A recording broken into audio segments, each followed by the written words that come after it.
আর একটা জিনিস আমার ইউটিউব চ্যানেল বিপ্লব 2000 আমি লাস্ট 3 বছর ধরে বলেছি, বেশ কয়েকবার এটা নিয়ে ভিডিও করেছি। সেটা নিয়ে এখন দেখছি বড় বড় চ্যানেলগুলো ভিডিও করছে, এটা আমি 3 বছর আগে থেকে বলছি। এতদিন বাদে এরা ভিডিও করছে যে তাহলে কি ইঞ্জিনিয়ারিং চাকরিতে 40 বা 50 বছরের পর আর কাউকে নেওয়া হবে না। অর্থাৎ বলা হচ্ছে কোনো কোম্পানি বৃদ্ধ ইঞ্জিনিয়ারদের টানতে চায় না। মানে একটা ইঞ্জিনিয়ারের বয়স 40 বা 50 বছর হয়ে গেলে, সে সফটওয়্যারই হোক আর মেকানিক্যালি হোক আর ইলেকট্রিক্যালি হোক, জেনারেলি ইঞ্জিনিয়ারিং কোম্পানিগুলো সেই ইঞ্জিনিয়ারকে টানতে চায় না, যদি না সেই ইঞ্জিনিয়ার ম্যানেজমেন্ট পজিশনে যায়, সে বিজনেস ম্যানেজ করে ইত্যাদি ইত্যাদি ইত্যাদি ইত্যাদি। সেলসের ক্ষেত্রে কিন্তু এটা সমস্যা না, সেলস ইজ অলওয়েজ 60-70 যত তার দেওয়ার ক্ষমতা আছে সে দিয়ে যাবে।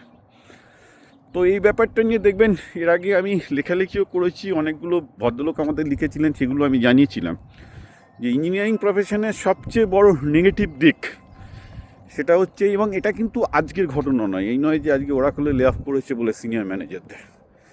আপনারা যদি আজ থেকে 70 বছর আগে, ভারত যখন স্বাধীন হয়নি বা স্বাধীন হচ্ছে, সেই সময় সিনেমাগুলো দেখেন, একটু সিনেমাগুলো দেখতে বলছি, তথ্য দেখতে হবে না, কারণ তথ্য দেখতে বললে দেখতে পারবেন না। সেখানে গেলে একটা অদ্ভুত সিচুয়েশন দেখবেন। সেই সিচুয়েশনটা হচ্ছে এই যে, বেসিক্যালি সেই সিচুয়েশনটা হচ্ছে এই যে, আপনারা দেখবেন যে সেখানে দেখাচ্ছে যে ম্যাক্সিমাম সিভিল ইঞ্জিনিয়ার, তখন সিভিল ইঞ্জিনিয়ার ছিল, কিছু মেকানিক্যাল ইঞ্জিনিয়ার ছিল, তারা কিন্তু 45+ হয়ে গেলেই ব্যবসা করা শুরু করে দিত। অর্থাৎ পৃথিবীর ইতিহাসই বলছে প্রতিটা ইঞ্জিনিয়ারই মোরাললেস আগেকার দিনে মোটামুটি 35-40 পর বেরিয়ে আসতো, বেরিয়ে এসে ব্যবসা করতো। সুতরাং যারা ইঞ্জিনিয়ারিংয়ে ঢুকছেন অথচ ব্যবসা করার কোনো ইচ্ছা নেই বা ব্যবসা করার স্কিল নেই, তাদের জন্য engineering is a dead end after the age of 40 or 50। 40 পর্যন্ত টিকতে পারলে তো, মানে 50 পর্যন্ত টিকতে পারলে খুবই ভালো। এখন যেটা হয়ে গেছে 40 পর টেকাটাই মুশকিল হয়ে যাবে। Okay, so obviously engineering job is not like a government job যেখানে আপনি 60s রিটায়ার করতে পারবেন। এখানে আপনাকে রিটায়ার করতে হবে না, কিন্তু আফটার 40 to 50 আপনার স্কিল, আপনার নেটওয়ার্ক এমন হওয়া দরকার যেখানে বেরিয়ে আপনি ব্যবসা করতে পারবেন।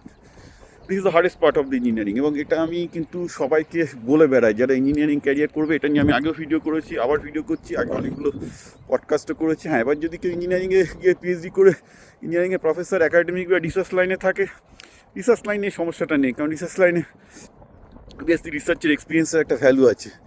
কিন্তু ইঞ্জিনিয়ারিংয়ে যেটা হয়, একটা ছেলে বা মেয়ে 5 বা 10 বছর বাদে যে এক্সপিরিয়েন্স হয়ে যায়, তারপরে ফার্দার এক্সপিরিয়েন্সেরটা আর সেরকমভাবে অতটা ভ্যালুয়েবল কখনো কিন্তু হয় না, বা এটা নট পসিবল অলসো।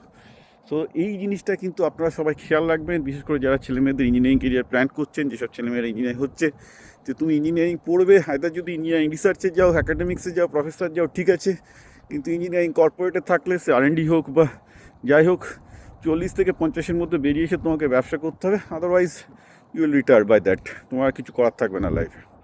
এটা very very realistic and dirty truth of engineering.